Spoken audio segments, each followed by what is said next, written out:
दोस्तों, जैसा कि आप तमाम लोग जानते हैं कि मुफ्ती सलमान अजहरी साहब जो हैं वो लगातार जेल में कैद हैं और उनको लेकर के हम तमाम खबरें आप तक पहुंचा रहे हैं। ऐसे में हमने आपको कल बताया था कि किस तरह से मुफ्ती सलमान अजहरी साहब के मामले में पूर्व में 24 एमपी यानी कि जो मेंबर ऑफ पार्लियामेंट हैं भारत में, उन्हें खास करके जो मुस्लिम सांसद हैं उन्हें एक लेटर लिख करके भेजा गया था। एक मस्जिद ने, एक इदारे ने सीधे तौर पर उस लेटर में ये बात की थी, ये मांग की थी कि उनके बारे में यानी कि मुफ्ती सलमान अजहरी साहब के बारे में और मौलाना कमर गनी साहब के बारे में जो है वो सदन के अंदर अंदर जो है चर्चा की जाए, बातचीत की जाए कि उन्हें रिहा किया जाए। अब आपको बताएं कि इस लेटर को जो लिखा गया था वो 30/6/2024 को यानी कि 30 जून 2024 को ये लेटर लिखा गया। लेकिन आप तमाम लोग जानते हैं कि किस तरह से जुलाई के महीने में ये केस जो है वो खत्म हो गया, यानी कि ये पूरा मामला जो था हाई कोर्ट ने डिस्पोज कर दिया, जो उनके ऊपर पासा इम्पोज किया गया। लेकिन अभी एक बड़ी खबर ये आ रही है कि मुफ्ती सलमान अजहरी साहब के मामले में राहुल गांधी से लोग सीधे तौर पर अपील कर रहे हैं। एक एडवोकेट ने बाज़ाब्ता उन्हें जो है वो एप्लीकेशन लिखा है और ये मांग की है कि उनके बारे में जो आवाज़ है वो अब राहुल गांधी उठाएं। सीधे तौर पर हम आपको पूरी जानकारी देंगे कि आखिरकार क्या कुछ बातें हुई है, राहुल गांधी से क्या कुछ बातें कही गई है, क्या होना है और क्या पॉसिबिलिटीज़ जो है वो दिखाई देती है। सीधे तौर पर मैं आपको उस एप्लीकेशन की तरफ ले चलूँ जहाँ इसके मुफ्ती सलमान अजहरी के मामले में जो है वो बातें कही गई है, क्या इस पूरे मामले पर हो सकता है, क्या कुछ इम्कानात हैं, उन तमाम मुद्दों पर बात करें उससे पहले हम आपको वो एप्लीकेशन दिखा दें। देखिए, to Rahul Rajiv Gandhi, member of parliament, new Delhi, applicant advocate Junaid Saifuddin Peerzada and Waseem Razak Syed, ये Meghdoot shopping centre, CBS, Nashik, Maharashtra के रहने वाले ये दो वकीलों ने लेटर लिखा है जिसमें लिखते हैं, raise your voice in the parliament for the release of Maulana Mufti Salman Azhari साहब and Maulana Qamar Ghani Usmani sahab and innocent people like them who is imprisoned in jail. यानी कि इन्होंने अपील की है कि आप मुफ्ती साहब के को लेकर के और उसके बाद मौलाना कमर गनी साहब को लेकर के और जो तमाम मजलूम हैं जो जेल में कैद है उनके लिए आवाज़ उठाइए। इन्होंने लिखा है, we are law abiding citizen of India and we are practicing in Nashik as the lawyer. यानी कि हम जो है वो एक ऐसे नागरिक हैं जो लॉ को मानते हैं और हम एक लॉयर के तौर पर काम कर रहे हैं। Sir, you are the leader of opposition in the parliament for the India alliance Bharat Jodo Yatra was launched by you which was a mass movement. The movement was intended to unite the country against the divisive politics of the BJP. It was claimed that its main objective was to protest against the politics of fear, bigotry, and prejudice. On the second program of Bharat Jodo Nyaya Yatra, you was traveled in a special Muhabbat Ki Dukaan bus. We appeal to you that you should raise your voice for the release of Maulana Mufti Salman Azhari, Maulana Qamar Ghani Usmani and innocent people like them who is a spiritual leader imprisoned in Gujarat jail for the last 6 months, and PASA Act has been imposed on Maulana without any reason. On January 31st, his speech in Junagadh was declared as a hate speech and he was arrested by the Gujarat ATS from the Maharashtra. There are 3 cases against him and he got bail in all the 3 cases. After granting bail in all the cases, has been intentionally booked by the Junagadh police station under the PASA Act, and on July 29, Gujarat High Court has rejected the bail application, and now only and last hope is from Supreme Court. After watching the speech, which is being shown as a hate speech, it does not seem that he is giving it with the intention of spreading hatred in India. His speech was about the war between the Israel and Palestine. He did not prove anyone. He did not prove anyone or provoke. ये only 20 seconds of hate speech was cut and shown on social media to provoke citizen. यहाँ पे provoke होगा citizen of India and wish to create law and order situation in India and also the intention of destroying brotherhood in between the Indian Muslims and Hindus. But in the entire video, it became clear that all this has been said on the name of Israel and not for India.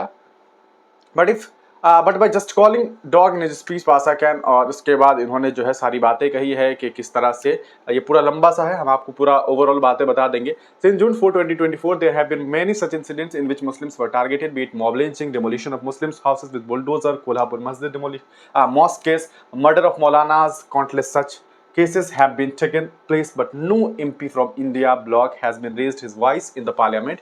Does India Alliance want only our votes? We are just a vote bank for India Alliance. We Muslims never want that the environment and the brotherhood of the country should be harmed because of us. But till when Do we not fight for our rights? Even if, say, something we were put in jail in false cases, as has been happened with the Mufti Salman Azhari and the Maulana Qamar Ganj Usmani and the innocent people like them, what will happen if we come on the road to protest? Just imagine Muslims are doing peaceful protest on the road in every part of the country, and in just 3 months there are elections in Maharashtra and Haryana. The impact of peaceful protest will come on the election too. We don't know who will benefit or suffer from this. Therefore, we request you to raise the issues in parliament regarding the one-sided action taken against the Maulana Salman Azhari, Maulana Qamar Ganj Usmani and become the voice of innocent people like them who are imprisoned in jail. ये letter जो है 31/7 यानी कि 31 आपको जुलाई को लिखा गया है नासिक में, और ये आप एडवोकेट है दोनों, उनके सिग्नेचर्स जो हैं आपको दिखाई दे रहे हैं। तो ये पूरा का पूरा मामला है। आप इस पूरे मामले को बेहतर तरीके से आप जो है वो समझ गए होंगे कि क्या कुछ बातें जो है इनके द्वारा कही गई है। अब पूरा मामला क्या है, पूरी बातें क्या कही गई है, वो हम आपको बता दें कि आखिरकार इस पूरे मामले का क्या मतलब था। तो देखिए, सबसे पहले इन्होंने जो लेटर लिखा है उसमें इन्होंने जो बातें की है वो ये है कि इन्होंने एक यात्रा निकाला था, भारत जोड़ो यात्रा। इसमें इन्होंने एक नारा दिया था, वो था मोहब्बत की दुकान। तो क्या मोहब्बत की दुकान में ये मुसलमान शामिल है या नहीं, ये एक बड़ा सवाल है। इन्होंने कहा है कि लगातार मुफ्ती सलमान अजहरी को परेशान किया गया। आप चूंकि मोहब्बत की दुकान की बात करते हैं तो क्या आपका फर्ज नहीं बनता कि चूंकि आप लीडर ऑफ अपोजिशन हैं, आप एलओपी कहे जाते हैं, तो आपका ये फर्ज बनता है कि आप एक ऐसे व्यक्ति के लिए आवाज उठाइए जिन्हें एक स्पीच की वजह से फंसा दिया गया, और उस स्पीच का मायने मतलब किसी भी तरह से इंडिया से नहीं था। उनका जो मामला था वो इसराइल और पैलेस्टीन से था, और उस मामले को भारत से जोड़ करके जानबूझ करके उन्हें फंसा दिया गया। ये बातें कही गई है। साथ ही साथ इन्होंने सीधे तौर पर यह बात कही है कि आने वाले कुछ दिनों के बाद महाराष्ट्र में विधानसभा का चुनाव होना है, हरियाणा में भी चुनाव होना है। अगर हम सड़कों पर उतरे तो यकीनन इसका कुछ न कुछ नतीजा जो है वो पॉलिटिकल नतीजा भी देखने को मिलेगा, और पता नहीं इसका फायदा कौन उठा ले। सीधे तौर पर इन लोगों ने ये बात कहने की कोशिश की है कि आप हमारे लिए आवाज उठाइए, वरना हम सड़क पर आ जाएंगे, और अगर हम सड़क पर आएंगे और सड़क पर अगर आंदोलन करते हैं तो यकीनन अगर हम सड़क पर प्रोटेस्ट करेंगे तो इसका फायदा पॉलिटिकली कोई ना कोई तो उठाएगा। अब वो फायदा कौन उठाएगा, इन्होंने इस पे क्वेश्चन मार्क लगा दिया है, और सीधे तौर पर ये कह रहे हैं कि मुफ्ती सलमान अजहरी के लिए, मौलाना कमर गनी के लिए आप आवाज उठाइए, हर उन इनोसेंट पीपल के लिए जो आज जो हैं जेल में कैद हैं। और सीधे तौर पर इन्होंने ये भी बात बताई कि किस तरह से 4 जून की सरकार बनने के बाद, यानी कि प्रधानमंत्री नरेंद्र मोदी जी की तीसरी सरकार बनने के बाद जो है देश भर में मुसलमानों के खिलाफ कई सारे मामला सामने आए,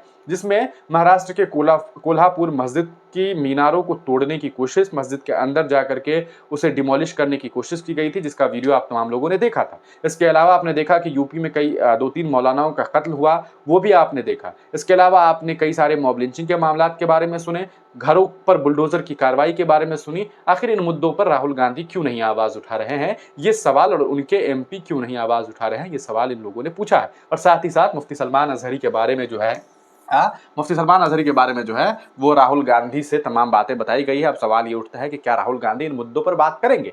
देखिए, अभी तो जो सेशन चल रहा था लोकसभा का, एक बार फिर वो स्थगित हो गया है। अब देखना यह है कि लोकसभा की शुरुआत कब होती है और क्या राहुल गांधी इन मुद्दों पर बात करते हैं या नहीं करते हैं। लेकिन जहां तक मैं जानता हूं वो बात इस मामले पर ना ही करेंगे, इसके चांसेस ज़्यादा हैं, क्योंकि जो हालात हैं, इन हालात पर जब कोल्हापुर की मस्जिद पर वो नहीं बोले, जब और कई सारे मामलात हुए उस पर नहीं बोले, तो पता नहीं मुफ्ती सलमान अजहरी पर बोलेंगे या नहीं बोलेंगे। आप तमाम लोग अपनी राय कमेंट सेक्शन में ज़रूर दीजिएगा। जब 24 एमपी को लेटर लिखा गया, उनमें से एक ने नहीं बोला। शुरू वक्त में हमने देखा था कि असदुद्दीन ओवैसी ने इस मामले में कुछ बातें कही थी, इसके अलावा किसी एक एमपी ने कोई आवाज़ नहीं उठाई।